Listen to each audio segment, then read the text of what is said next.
Do you ever feel like some things in life are just meant to be? Like the universe aligns in this quiet, magical way that brings people and dogs into your life for a reason, even if you don't quite see it right away? Let me tell you a story. It's about our most recent foster dog, Petunia, but it actually begins about 24 years ago when I was just 16 and met Troy, now my husband. Yes, I'm almost 40, and honestly, I'm loving this new chapter.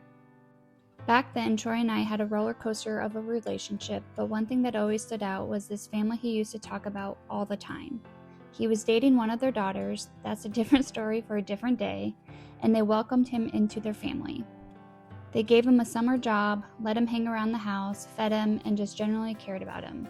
I'd never met them, but I had heard about them for decades, especially the mom, Melissa, and the dad, Dennis. Life did its thing, and over the years, Troy lost touch with them. But then, about 4 years ago, we launched our business, Cogs Dogs. Melissa started following our journey. She supported us through social media, bought our products, and quietly re-entered our world without us even realizing what was about to unfold. In January 2025, we welcomed our foster dog Petunia into our home. She was a 6-year-old Frenchie who'd spent her whole life being used for breeding. She was unsure, scared, and learning what it meant to just be a dog.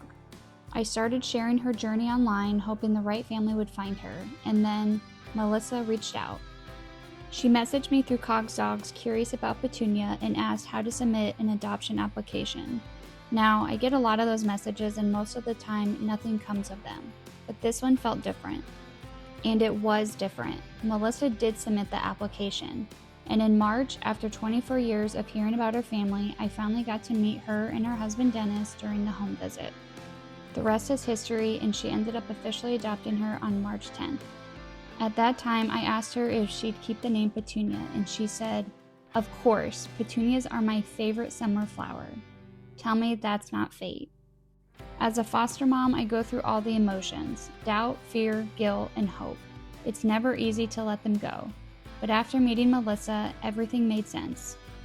I finally understood why Troy had spoken about her and her family with such admiration for all those years. Petunia is thriving. She plays with pups her size, gets endless love and patience, and has truly found her forever. And without being asked, Melissa has been sending me updates, sometimes daily, just to let me know Petunia is okay. That truly means everything. We even got to dog sit Petunia recently, and she is a completely different dog now, in the best, most joyful ways. She is now a huge snuggler and no longer roams around constantly. She's able to settle and relax completely. It's easy to feel overwhelmed by the noise, the negativity, the heartbreak that comes with rescue work. But stories like Petunia's, families like Melissa's, they're why we do this. They remind me that there's so much love and goodness in the world. So here's to Petunia, to fate, to full circle moments, and to every dog finding their way home. Thank you, Melissa, for giving Petunia the life she always deserved. And thank you to you for believing in the heart behind Cogs Dogs.